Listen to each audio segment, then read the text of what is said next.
Dear fellow man, are you ready to give me your attention for a moment? Then I will show you how you can attain immortality. Since human beings exist, they are afraid of death.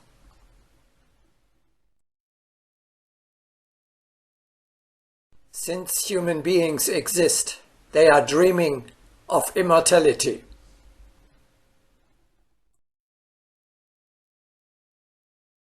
The time is ripe to overcome this fear.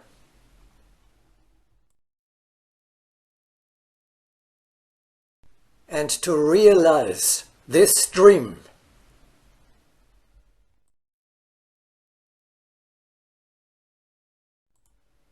Nothing in the world is so powerful as an idea whose time has come.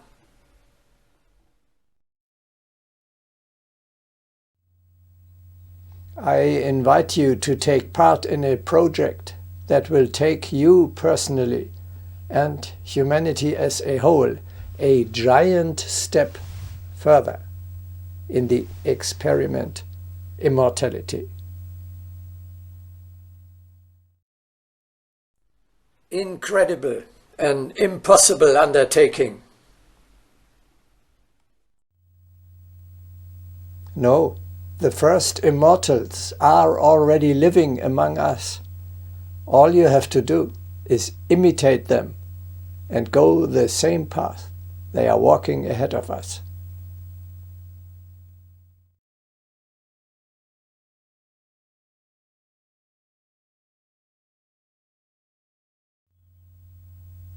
What is your most fatal illusion? What causes you the worst suffering? This terrible memento mori. Remember that you must die. The delusion that your existence will be completely extinguished in just a few years from now. A great, strong, optimistic, active spirit rebels, quite rightly, against this terrible idea. He still has so much to accomplish. He feels that there is much more in him than he can unearth and develop in this short time. He cannot and will not believe that his possibilities should be so limited.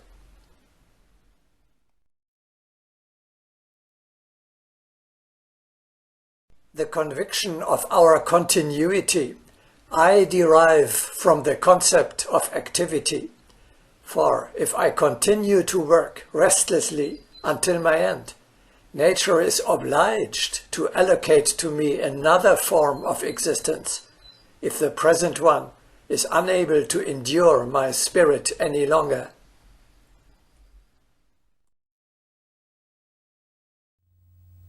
What makes you small and weak?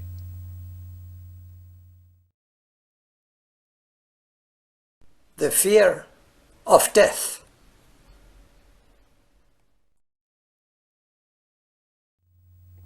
What makes you great and strong?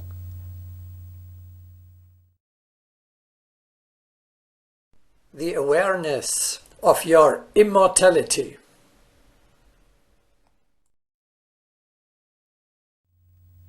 What expands your possibilities immeasurably?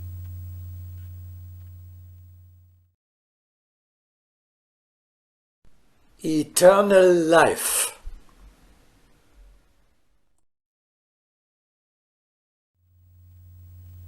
If you had a wish for free, what is the most beautiful gift you can dream of? Imperishability.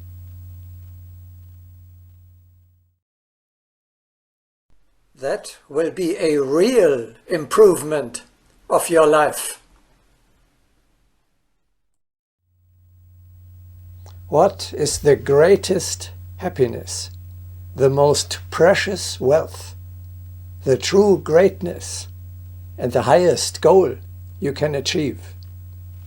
Immortality. The ancient Greeks called their gods the immortals. What a gigantic progress will it be if we humans as well now set about to acquire this divine property. As immortals, we are imperishable, indestructible, invulnerable, and invincible, and thus far superior to the old mortal man. Come on, let us unearth this treasure that lies dormant within us.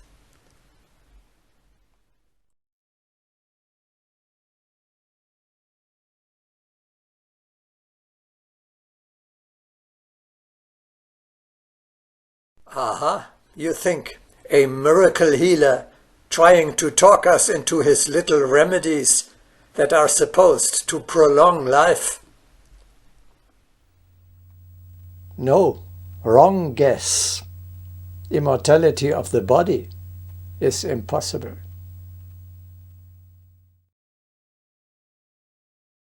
Everything material must decay.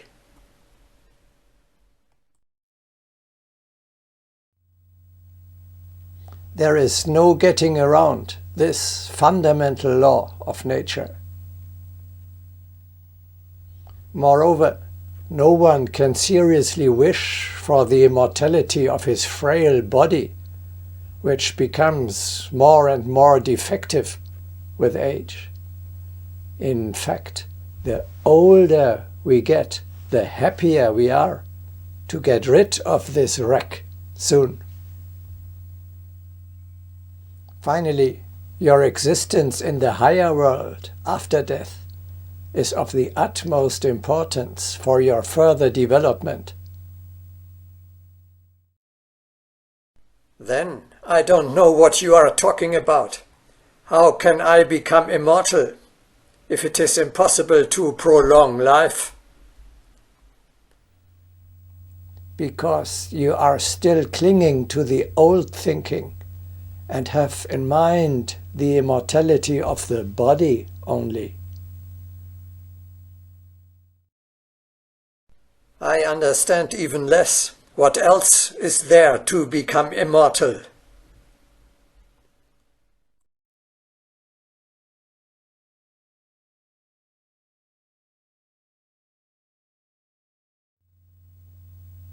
There is only one way to attain immortality.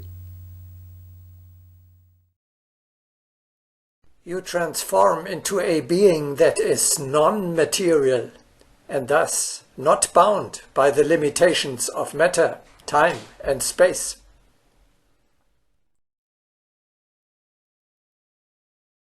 That sounds fantastic.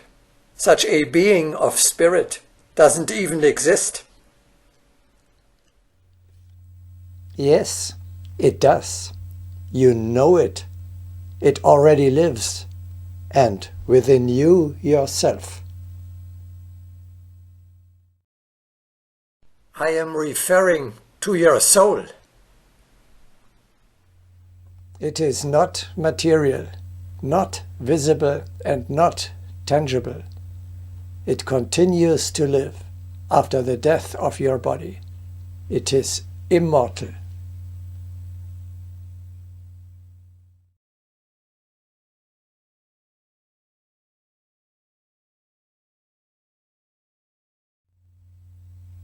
We are already taking the first step on the path to immortality. It consists in the realization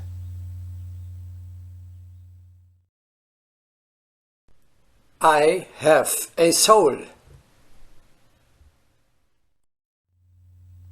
To take this step, you have to expand your consciousness. A small, narrow consciousness only recognizes what is material, visible, and tangible, the body. A broad consciousness grasps the whole reality, namely also its non-material, non-visible and non-tangible aspects, for example, the soul. You become aware. Man, taken as a whole, is hybrid like a centaur, a creature half human, half horse. He consists of two parts, of a physical body and of a non-material soul. However, this symbiosis ends with the death of the body, after which only the spiritual part lives on. The key to immortality, and the only prerequisite for our experiment, is the realization of the immortal soul.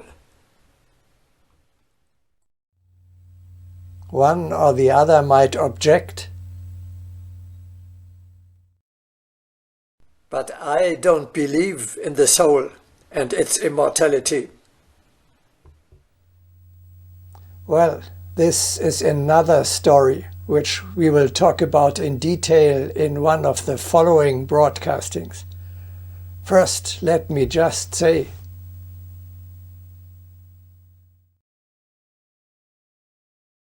all peoples of all times, all religions and teachings of wisdom knew the immortality of the soul.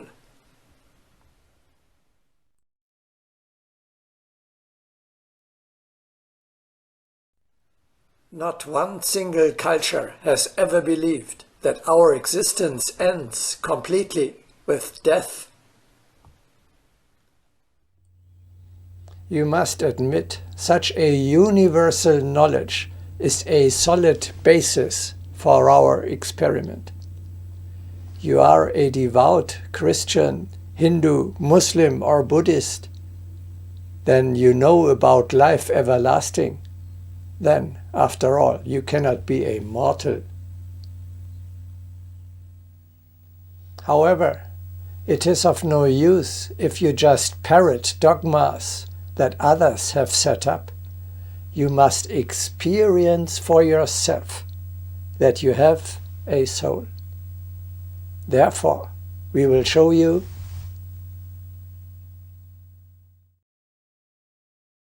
you can feel the existence of your soul, of your higher spiritual self, which according to its nature strives for higher purposes, is not satisfied with anything achieved, and always wants to ascend higher and higher.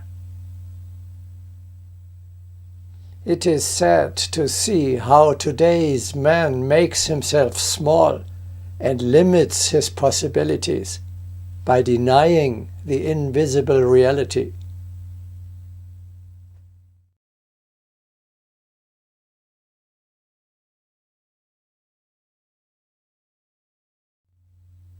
From the first follows logically and necessarily the second step to immortality. If man has a twofold nature and consists of a mortal body and an immortal soul, it follows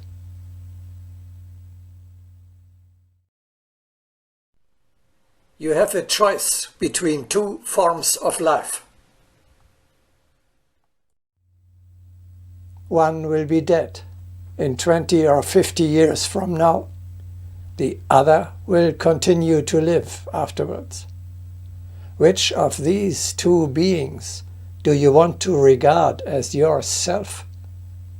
Are you a body or are you a soul? Are you that what you see in the mirror, or perhaps something completely different? You are not going to be foolish enough to choose the body, a creature that will soon cease to exist, whereas you have the much better possibility to regard yourself as the soul, which lives eternally. Of course, you will choose the soul. For that what is imperishable is certainly greater, more beautiful and more real than that what perishes. Compared to your spirit being, which is wandering in eternity through infinite times and spaces, your body, which lives on earth for a few dozen years only, is quite insignificant. So far you have backed the wrong horse. You have identified with the material, mortal aspect of your being. Now you realize your mistake. The spiritual, immortal part is much more important. Your eternal individuality offers you many more possibilities. You cannot avoid drawing the conclusion your body is a reality of secondary importance.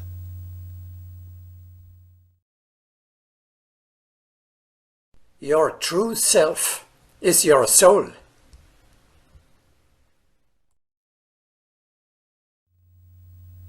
Thus, now you make a conscious choice. You draw the obvious, the only reasonable, the necessary consequence from the realization of your spiritual being and say,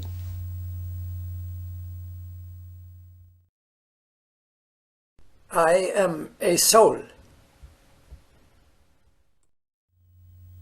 This transformation takes place in your mind alone, in your consciousness.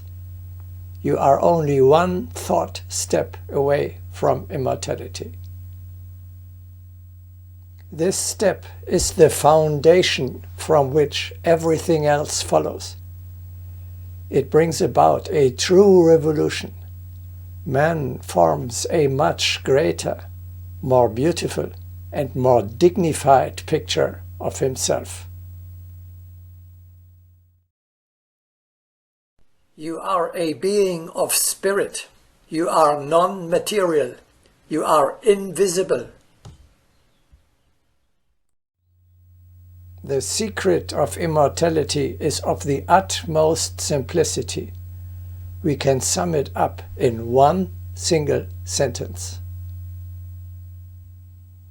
The old mortal man thinks, I am a body.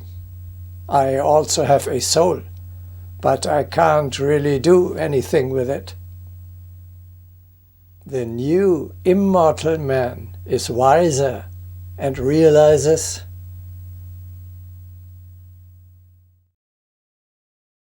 I am a soul. It is true, I have a body too, but it matters little since it will soon pass away.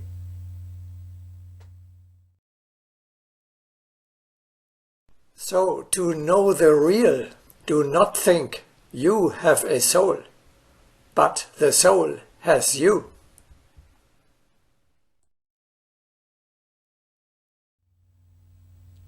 In actual fact, we could end our conversation here. The goal has been reached. The promise is fulfilled. For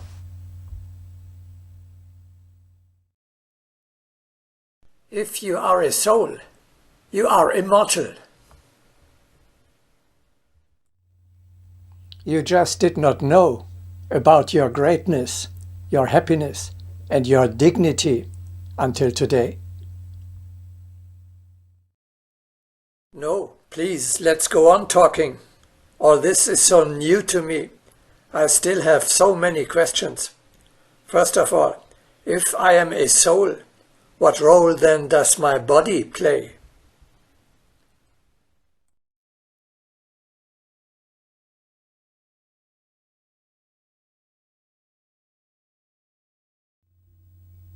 The immortal sees reality with different eyes and realizes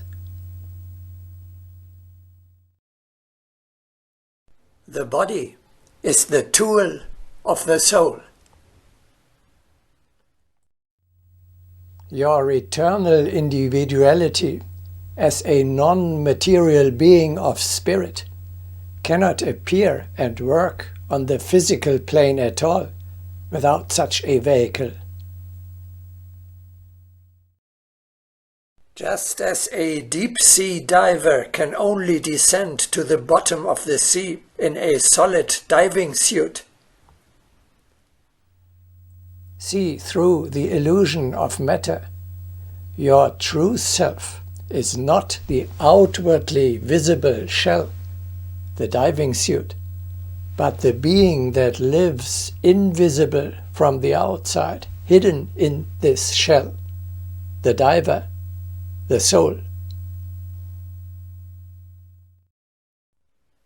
The monks regard the body as their little friend and companion, and lovingly call it brother donkey. In this way they aptly express its serving function. But you are not the donkey, you are the rider. The body is like a marionette that has to play a role. It is led back and forth on the stage of the earthly life by the will of an invisible player. You are the player, not the puppet. We will discuss in more detail in a moment. The eternal individuality employs in the course of its everlasting life not just one, but many physical bodies.